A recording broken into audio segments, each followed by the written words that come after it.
The morning of the wedding began with a soft golden light falling on a garden of white flowers. But for Hope, each ray of light felt like a knife cutting into her heart. Everything around her was quiet and artificially perfect: the ribbons, the neatly arranged wooden chairs, the pure veil. The world seemed to be blessing her, but inside her, a truth was smoldering like a fire waiting to burst. 2 months. Just 2 months, and that tiny life had turned every plan, every promise, everything she had ever thought was right into ashes. She was pregnant, but the child was not Liam's. And only she knew every breath today was a step closer to the abyss. In her private room, Hope stood before the mirror, her hand on her flat stomach, her heart trembling with fear and guilt. Carter, the name rang in her head like a fateful bell. He had been her support, her loyal friend, her gentle lover, but never the one she loved. That fateful night wasn't love, it was loneliness dressed in a comforting cloak. She was wrong, and that mistake was now taking shape in her body. She could have hidden it, she could have gone through with the wedding, she could have pretended the baby was Liam's. But every time Liam smiled, every time he talked about the future, she felt like someone was squeezing her neck. She couldn't live a lie anymore, because this lie wasn't hers, it was alive, growing, demanding recognition. The wedding began as the guests began to arrive, as the music played, and all eyes turned to Hope. Liam stood at the end of the aisle, his eyes the trust, the love, the waiting Hope had dreamed of. But to her, that look only made everything hurt more.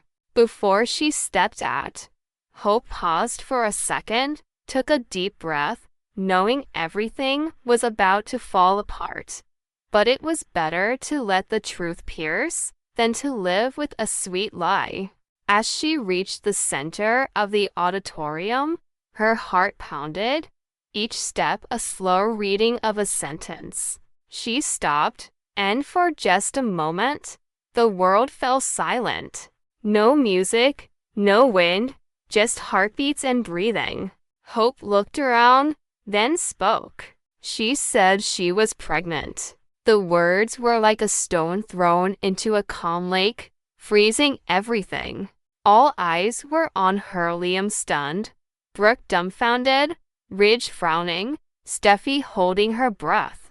But Hope didn't stop. She said the baby wasn't Liam's. A murmur, a chair toppled, a gasp. No one believed it. No one wanted to believe it.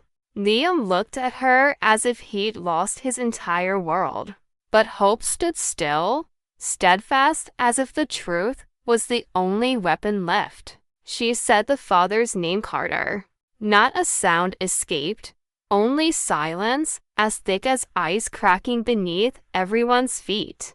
Carter, the man who was once the epitome of integrity, was now the center of attention. He did not deny or justify. His eyes were a tidal wave of guilt and longing. He loved Hope, but he never thought the child would exist. She had left him, chosen Liam, chosen romance over safety. And now, when she said the child was his, everything inside Carter shattered. He felt both given life and plunged into despair. As for Hope, she did not seek forgiveness. She sought her own way out. Liam left in silence. Not a word, not a look. Just walking between the rows of white, dying flowers. Hope did not run after him, did not cry. She knew there was nothing left to save. She had believed in love as a miracle. But now, she understood that love could also be punishment. When the door closed behind Liam, Hope turned to Carter. He stood there, not moving forward, not retreating. Their eyes met for an endless moment. No more flowery words, just two people bound by an unborn being. That night, the news spread throughout Los Angeles. The media called it the wedding of the century. The image of Hope standing alone in her wedding dress covered in light was captured and spread everywhere. People talked, condemned, pitied, but Hope didn't read it, didn't listen. She sat in the dark room, caressing the small ultrasound photo on the table.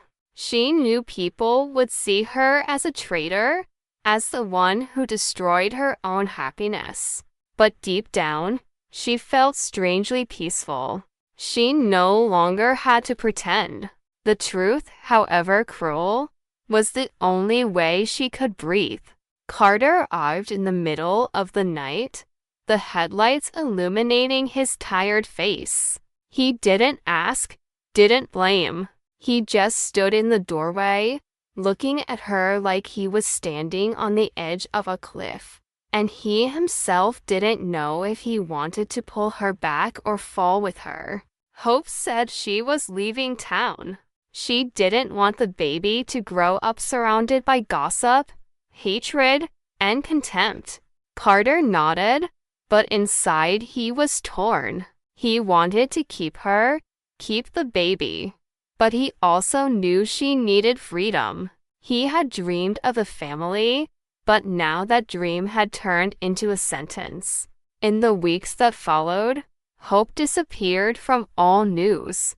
Brooke searched desperately for her. Steffi remained silent, and Liam threw himself into his work, cold as a man who had died emotionally.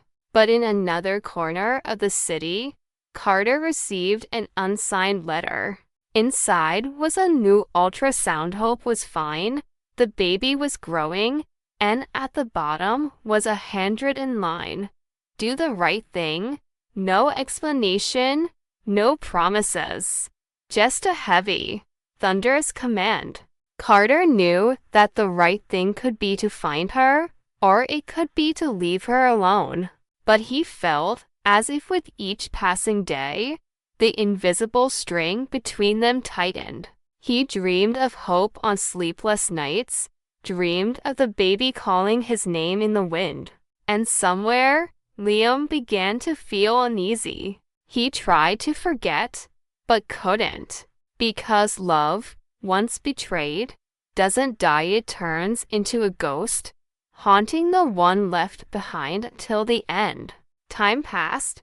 Hope gave birth to a child in a small house near the sea, far from the lights, far from judgment. She held the baby in her arms, named it Faith, the last faith she had left. The child's eyes were as black as ink, deep like Carter's, but when he smiled, there was something as heartbreakingly pure as Liam's. Hope understood that fate sometimes wasn't just a punishment, it was a test to see who was still strong enough to love when everything else was broken. Meanwhile, at Forrester, rumors about Carter and Hope were spreading again. A candid photo circulated, Hope holding the baby standing by the window, the light shining in like a challenge. Steffi saw it, and in that moment, she knew their world would never be the same again. Because every child born carries not only a name, but also the secrets of adults. At the end of it all, as darkness covers the city, Carter sits in the empty apartment, opens the letter Hope once sent, the lines trembling with tears. I don't love you, but the baby needs you. He puts his hand to his chest, where the emotions have been imprisoned for too long, and for the first time in months, he cries. Not because of regret, but because he realizes that sometimes love doesn't need to be complete to be real. Outside, the wind blows through the trees, carrying the faint lullaby of the distant sea. Hope holds her baby, looks out the window, her eyes wet but peaceful. She knows that every choice has a price, and the price she pays is loneliness. But in that silence, she hears what the whole world has forgotten, the small heartbeat of her baby, the reminder that life goes on. And when dawn breaks, the final question remains unanswered. Can Hope love again a man she never loved, just because he is the father of her child? Or will fate repeat itself, causing her to once again lose herself in a spiral of love, guilt, and never-ending atonement? The first days of November bring an unpredictable chain of chaos to the world of the bold and the beautiful. The lights of Los Angeles still shine, but behind the luxurious light, souls are collapsing, relationships are being twisted, and lies are about to explode like landmines buried in sand. Luna, the woman once seen as a symbol of rebirth, is once again facing her own darkness. She sits in her cold cell, clutching her old necklace, the only thing left of her life as a free woman. News of Hope and Liam's wedding seeps into the prison, taunting Luna. She no longer has a place in that world, but deep down, the desire to return still burns, along with a new plan, a plan to make everyone remember her, whether in fear or regret. Outside, Beth is preparing for Hope's wedding, but instead of peace, she creates pressure. Beth wants everything perfect, without a single flaw, without a trace of her past daring to intrude. And on the list of those who are not allowed to appear, Sheila's name is crossed out in red. To Beth, Sheila is a bad omen, a sower of chaos that she cannot tolerate near her daughter. Deacon hears this news as a blow to his loyalty.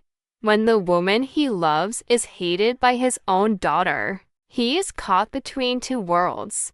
One is his family, the other is the woman who made him find himself again. But the cruel truth of the bold and the beautiful is that no one can hold both. Remy, meanwhile, is falling into a state of utter panic. Electro, who was once the light in his darkness, has exposed all the lies, the cheating, the moments of weakness that he thought he had buried forever. Dick, the last friend who still believed in him, has turned against him. Remy is stripped of honor, love, and trust. Every night, he sits in his empty room, listening to the rain outside his window, wondering if anyone still believes the man he once was. Shame fuels his revenge. When Electra leaves, her eyes leave a deep cut in his heart, not of a victor, but of someone who has just killed the last good part of himself. The first week passes in panic and conflict. Deacon struggles to keep his balance when Hope tells him that Beth doesn't want Sheila at the wedding. Sheila, in an instant, understands that no matter how many years she tries to make it right, she's still the outsider. She leaves the Spencer mansion without a word, leaving behind the ring Deacon once gave her, a symbol of their abandoned love. Hope, in an effort to mend the past, tries to shake Steffi's hand. The two women, once bitter rivals, are now on the same side, at least temporarily, to protect their world from the storms that are coming. But there was still a shadow in Steffi's eyes. She knew that old wounds never truly healed. Week 2 opened with the return of Remy, but not the same Remy. He came to Forrester like a ghost, his eyes sunken, his hands shaking when he saw Electra on the stage. People avoided him, as if afraid of the dark energy he carried. Luna, still in prison, reached out to Remy through a secret channel. She wrote him metaphorical letters, urging him to forgive, to heal, but also secretly planting the idea of revenge in his head. She called herself the Doctor of Broken Hearts, but in reality, Luna was sowing the seeds of a storm. Remy read the letter, and between the soft lines, he felt the command, "Don't forgive. Let them taste the pain they have sown." Meanwhile, Rachel, the former Big Brother winner, returns as Rachel the Bikini Bar, but not as the radiant waitress she once was. This time, Rachel appears in scenes of soul cleansing and energy healing ritual that Bill Spencer, Katie Logan, and Liam are in need of. The Spencer mansion becomes a place of strange rituals amid the smell of incense and dim lighting. Rachel talks about toxic energy and bound souls. When she places her hand on Bill's chest, memories of Luna, of the shady relationship that once took place at this very mansion, come flooding back. Bill understands that this place cannot be cleansed by prayer. It is cursed with sin and betrayal.